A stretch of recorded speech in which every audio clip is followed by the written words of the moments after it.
Hi அஸ்ஸலாமு அலைக்கும். Hope you all are doing good. நம்ம நல்லூர் ட்ரெண்ட்ஸில் இன்றைக்கி பார்க்க போகிற ரெசிபி ரொம்ப ஃபேவரட்டான ப்ரான் பிரியாணி தான் பார்க்க போகிறோம். சீக்ரெட்டான ஒரு பொருள் சேர்க்க போகிறோம். அதனால் முடிஞ்ச அளவுக்கு வீடியோ ஸ்கிப் பண்ணாமல் பார்த்தீங்கன்னா யூஸ்ஃபுல்லாக இருக்கும். இப்போ வாங்க வீடியோக்குள்ளே போகலாம். ஃபஸ்ட்டு ப்ரானை நல்லா வாஷ் பண்ணி எடுத்துக்கோங்க. நீங்கள் ப்ரானை ஃப்ரிட்ஜில் வைக்க போகிறீங்க அப்படின்னா மஞ்சத்தூளும் கொஞ்சமாக தேங்காய் எண்ணெயும் போட்டு நீங்கள் ஃப்ரிட்ஜில் வச்சிங்கன்னா நெக்ஸ்ட்டு எடுத்து நீங்கள் சமைக்கும் போது அந்த கவுச்சி வாடை இல்லாமல் இருக்கும். 600 கிராம் பிரியாணி அரிசிக்கு நான் 1/4 கிலோ ப்ரான் எடுத்திருக்கேன். இப்போது ஒரு 10 பாதாம் எடுத்து தண்ணியில் ஊற போட்டுக்கோங்க. முடிஞ்ச அளவுக்கு நல்லா சுடுதண்ணியாக இருந்தீங்கன்னா சீக்கிரமாக அதை தோல் உரிக்கிறதுக்கு ஈஸியாக இருக்கும்.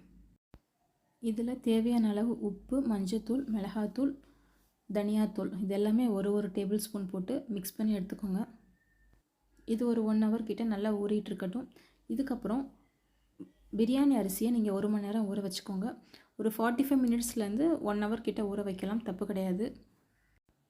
இந்த ரெசிபிக்கு 4 மீடியம் சைஸ் வெங்காயம், 4 மீடியம் சைஸ் தக்காளி, 100 கிராம் தயிர், உங்கள் காரத்துக்கு ஏற்ற மாதிரி பச்சை மிளகாய் சேர்த்துக்கோங்க.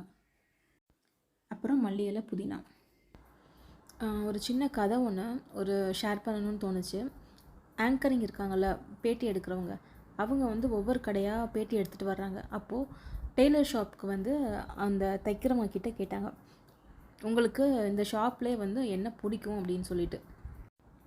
கேட்குறவங்க ஒரு பதில் யோசித்து வச்சுருப்பாங்களே, இதுதான் சொல்லுவாங்க அப்படின்னு சொல்லிட்டு. அதுக்கு ஆப்போசிட்டாக அவர் வேறு ஒரு பதில் சொன்னார். ஸோ அதை கேட்டோன்னா இவங்களுக்கு ரொம்ப ஷாக் ஆயிடுச்சு. Back to recipe. நான் காமிச்சிருக்க எல்லாத்தையுமே ஃப்ரெஷ்ஷாகவே அரைச்சி எடுத்துக்கோங்க. இது 1 கிலோக்கான அளவு. நீங்கள் பாதி எப்போவும் நெக்ஸ்ட்டு செய்யும் போது நெக்ஸ்ட் நீங்கள் யூஸ் பண்ணிக்கலாம். கீ ஊற்றி அதில் நீங்கள் ஃப்ரை பண்ணிங்கன்னா உங்களுக்கு ஸ்மெல் ரொம்ப சூப்பராக இருக்கும், டேஸ்ட்டும் நல்லாயிருக்கும். ரொம்ப மொறுமொறுன்னு ஃப்ரை பண்ணாமல் கொஞ்சம் சாஃப்டாக ஒரு 80% வெந்தோடனே நீங்கள் எடுத்து வச்சுருங்க. ஸோ பார்த்திங்கன்னா எனக்கு அரைச்சோன்னே இந்த அளவுக்கு வந்திருக்கு.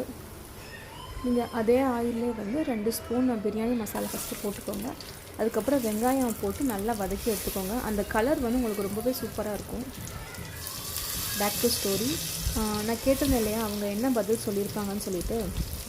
இந்த தையல்காரர் சொன்ன பதில் எனக்கு ஊசி தான் இங்கே ரொம்ப பிடிக்கும் அப்படின்னு சொன்னார். கேட்குறவங்க இதில் எவ்வளவோ பொருள் இருக்குது, நான் கூட நீங்கள் சிசர் இல்லைனா துணி இந்த மாதிரி ஏதாவது சொல்லுவீங்கன்னு பார்த்தேன். சின்ன ஊசியே உங்களுக்கு ரொம்ப பிடிச்சிருக்கு அப்படின்னு கேட்குறாங்க. ஊசியும் ரொம்ப பிடிச்சிருக்கு அப்படின்னா சிசரோட வேலை கட் பண்ணுறது, ஊசியோட வேலை சேர்க்குறது. ஸோ அதனால் எப்போவுமே நம்ம என்ன தான் கோணமானலாம் கட் பண்ணாலும் அதை நம்ம சேர்த்து ஒரு ப்ராடக்டாக கொண்டு வரதுக்கு ஊசி ரொம்ப ஹெல்ப் பண்ணும். அதனால எனக்கு ஊசி ரொம்ப பிடிக்கும் அப்படின்னு சொல்லியிருந்தாங்க. இந்த பதிலை கேட்டவங்க அவங்களுக்கு ரொம்பவே ஆச்சரியமாக இருந்துச்சு. ஒரு சீக்ரெட் இன்க்ரீடியன்ட் சொல்லியிருந்தீங்கன்னா அது இதுதான். ஒரு 10 பாதாமும் ஒரு 4-5 செல் தேங்காயும் பின்னாடி தோல் உரிச்சிட்டு அதை நல்லா மிக்ஸ் பண்ணிவிட்டு அதில் பால் எடுத்து நீங்கள் இதில் சேர்த்தீங்க அப்படின்னா அவ்வளோ டேஸ்ட்டாக இருக்கும். நீங்கள் பாதாமுக்கு பதிலாக கேஷ்யூ போட்டாலும் ஓகே தான், பட் பாதாம் தான் உங்களுக்கு அந்த ரிச் லுக் கொடுக்கும். நம்ம சேம் எண்ணெயிலே செய்கிறதுனால நல்லா பிரியாணிக்கு ஒரு கலர் கொடுக்கும். அவ்வளோவா காரம் செல்லாது. ஸோ அதனால் 2ல் 1 தான் போட்டேன். அதுவும் ரொம்ப ஜாஸ்தியாக இருக்கக்கூடாதுன்னு அந்த ஒன்றையுமே எடுத்துட்டேன். உங்களுக்கு காரத்துக்கு ஏற்ற மாதிரி நீங்கள் போட்டுக்கோங்க. இதே மாதிரி தாங்க நம்ம வாழ்க்கையில் எப்போவுமே பிரித்து வர்ற வேலையை பார்க்காம நம்ம சேர்ந்து நம்ம வளர்ந்தோம் அப்படின்னா நமக்கு இன்னுமே வளர்ச்சி ஜாஸ்தியாக இருக்கும். ஊசி மாதிரியே நம்மளுடைய மூளையும் நல்லா ஷார்ப்பாக வச்சுக்கிட்டு ரிலேஷன் எவ்வளோ தான் கோணமானலாக இருந்தாலும் அதை சேர்த்து வைக்கும் போது நமக்கு இன்னுமே ஒரு ஹாப்பினஸ்ஸான லைஃப்பை நம்ம லீட் பண்ணலாம். ஸோ ஸ்டோரியும் அவ்வளோதான். இஞ்சி பூண்டு பேஸ்ட்டு ஒரு 2 ஸ்பூன் எடுத்திருக்கேன். அது நல்லா பச்சை வாசனை போகிற அளவுக்கு நல்லா வதக்கிக்கோங்க. நம்ம எடுத்து வச்சுருக்க பாதாமையும் தேங்காவையும் அரைச்சி பால் எடுத்து சேர்த்துக்கோங்க.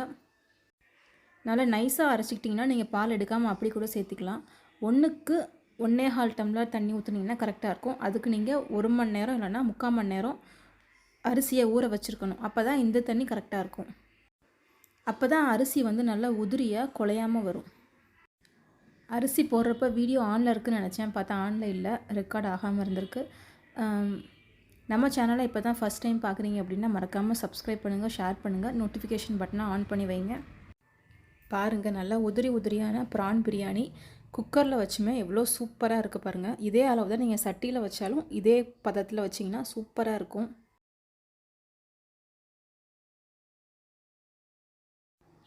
லாஸ்ட்டாக புதினாவை தூவி விட்டுடலாம். சூப்பராக இருக்கும். நீங்களும் இதை கண்டிப்பாக செஞ்சு பார்த்துட்டு எப்படி இருக்குன்னு சொல்லிட்டு டேஸ்ட் பண்ணுங்கள். கடைசியாக நம்ம கொஞ்சமாக எடுத்து வச்சுருந்தோம்ல, அந்த ப்ரானை மேலே போட்டு சர்வ் பண்ணிடலாம்.